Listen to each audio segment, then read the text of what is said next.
Le champagne est bon, la fête vous convient? Oui, répond le colonel. Il nous regarde tour à tour, puis détourne la tête. Il n'a pas l'air d'apprécier ma compagnie. Suis-je bête, poursuit Joseph. Je n'ai pas fait les présentations. Voici mon frère, Youssef, mon demi-frère, devrais-je dire. Mon père n'a pas toujours été un saint dans sa jeunesse. Je crois que là, il exagère. Il a posé un problème au pauvre homme. Content de l'effet produit, et poursuit. À votre avis, colonel, comment dois-je le considérer? C'est le fils de mon père, mais c'est un arabe. Dois-je le traiter comme mon frère ou non? Je ne sais pas. Faites ce que bon vous semble. Cela ne me concerne pas. Voyons, colonel, un spécialiste des questions indigènes devrait avoir une opinion claire sur ce douloureux problème de conscience qui est le mien. Soyez gentil, éclairez-moi. Comprenez-moi, colonel, Youssef est un arabe, soit, mais il a tout de même une moitié de lui-même qui est blanche. Elle n'est pas visible, je vous le concède. Est-il à moitié arabe ou à moitié français? Je ne parviens pas à trancher. Jusqu'ici, il était mon frère le matin et un arabe l'après-midi. J'ai fait donc en sorte aussi de ne jamais le rencontrer l'après-midi. Ai-je bien fait, colonel? Agacé par cette insistance, le colonel répond. Ce n'est pas l'endroit indiqué, ni le moment pour traiter d'un problème aussi grave. Nous en reparlerons une autre fois, si vous voulez bien.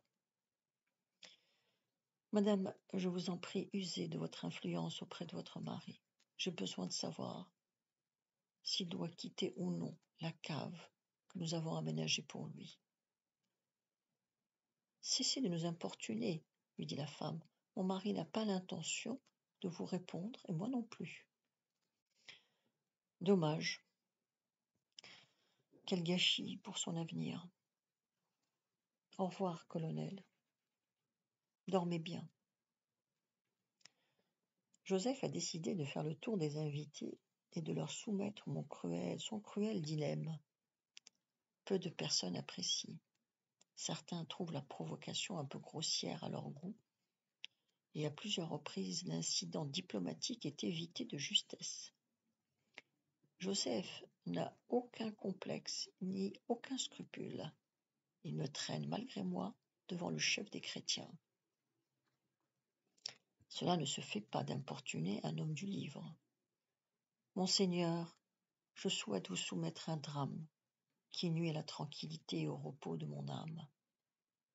J'aimerais que vous soulagiez ma conscience. Qu'est-ce qui vous tourmente donc tant, mon fils? Cet homme que vous voyez là, cet arabe, pour être précis, est le fils de mon père, mais non celui de ma mère. Me suivez, monseigneur? Cet arabe a le culot de se prétendre mon frère. Il va de soi que ces visées ont pour but de salir ma famille. Nous ne sommes pas laissés intimider, et d'ailleurs il ne bénéficie d'aucun avantage particulier. Ma mère, dont l'esprit de charité est grand, lui a permis de manger à notre table une fois par semaine, le jour où nous allons déjeuner chez ma tante. J'ai la conviction que ma mère a trop de compassion pour cet arabe. Un sourire malicieux se dessine sur la bouche du chef des chrétiens. Il demande à Joseph: Qu'attendez-vous de moi au juste? Je voudrais savoir ce que pense l'Église de cet homme. Est-il mon frère, mon demi-frère, un faux frère, ou seulement un arabe, comme je le crois? Les propos de Joseph amusent le saint homme. On dirait qu'il a démasqué les intentions de Joseph.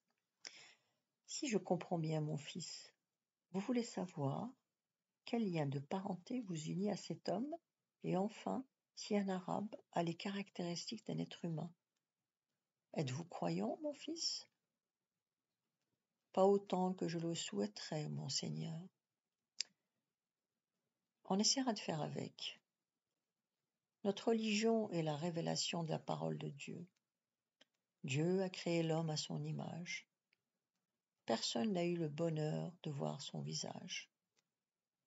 On ne saura pas, de notre vivant, si Dieu est blond avec les yeux bleus ou s'il est noir avec les cheveux crépus. Pour nous chrétiens, ce n'est pas un problème.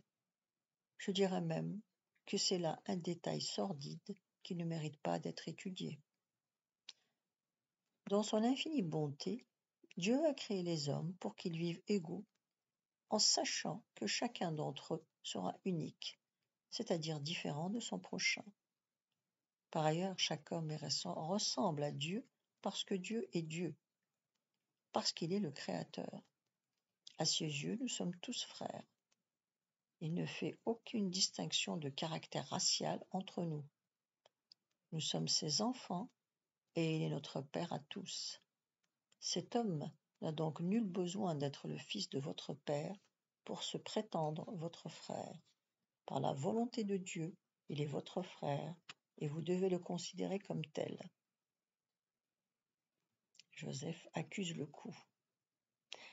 Il ne s'est pas attendu à une telle réplique. Monseigneur, ne détruisez pas ce qu'il me reste de foi chrétienne. Ne me dites pas que cet arabe est votre frère. Vous avez bien entendu, mon fils, cet homme est votre frère autant qu'il est le mien. Avant d'être arabe ou français, nous sommes tous des enfants de Dieu. Vous ne devez pas vous égarer en faisant vos ces prétendues catégories raciales. Elles sont absurdes et indignes d'un chrétien. Nul ne doit oublier qu'à notre mort, nous serons livrés à la grâce de Dieu. Je peux vous affirmer que ce jour-là, bien des hommes auront du mal à justifier leur mauvaise conduite à l'égard de leurs semblables. Monseigneur, permettez-moi de vous dire que vous êtes la personne la plus sensée de cette assemblée d'animaux sauvages. La bêtise est souvent plus meurtrière que l'instinct animal, mon fils. Je n'en ai jamais douté, monseigneur. Heureux d'avoir eu cet échange amical et instructif avec vous. Puissiez-vous passer une agréable soirée. Merci, qu'il en soit de même pour vous. Joseph s'arrête d'assiéger les invités. La répartie du chef des chrétiens a désamorcé sa haine de l'espèce humaine. En revanche, sa soif d'alcool n'est pas éteinte. Il part chercher une bouteille et ramène aussi 2 verres. Derrière l'estrade des musiciens, personne ne te verra boire.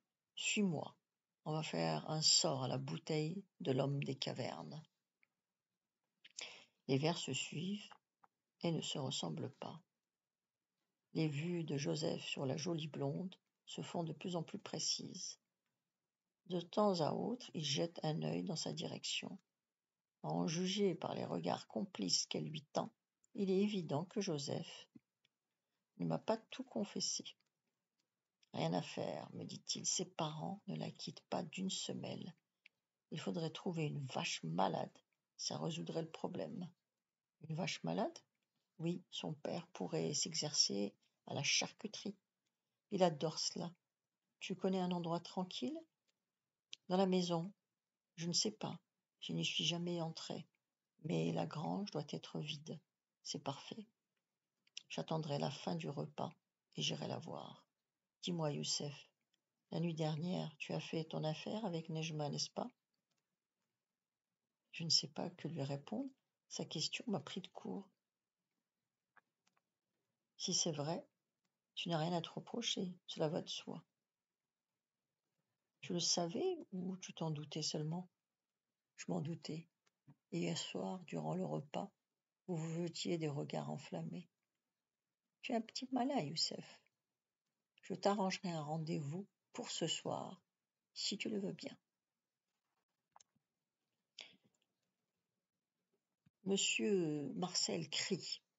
Il appelle les invités à se rendre auprès du méchoui pour y être servis. En l'espace de quelques minutes, des fils compacts se pressent devant les agneaux cuits à point. Les premières personnes servies repartent en exhibant une assiette garnie d'un morceau de viande grillée. Je remarque une fois encore l'extraordinaire pouvoir de séduction du méchoui. Peu de gens ont choisi de s'asseoir pour manger. La plupart des invités préfèrent rester debout, délaissant table et chaises, pourtant si soigneusement dressées. Je suppose que le banquier et sa femme vont vivre un calvaire, eux qui ne connaissent que l'usage de la fourchette et du couteau. Ils se sont mis à l'écart avec leur fille et semblent apprécier la coutume ancestrale qui consiste à manger avec les doigts. C'est une curiosité d'assister à un tel spectacle. Ils n'ont pas la dextérité du nomade, mais ils s'en sortent plutôt bien, malgré les précautions qu'ils prennent pour ne pas se salir. La nuit est tombée, les lumières donnent une coloration agréable à la fête. Lors des plats suivants et jusqu'au partage de l'immense gâteau clôturant le repas, tout le monde reste debout à l'exception des plus âgés. À en juger par l'importance des gens qui se sont mis à se trémousser au chant de l'orchestre, l'instant de la danse était attendu avec impatience. L'orchestre se déchaîne. La suite, demain à la même heure, vous pouvez vous abonner.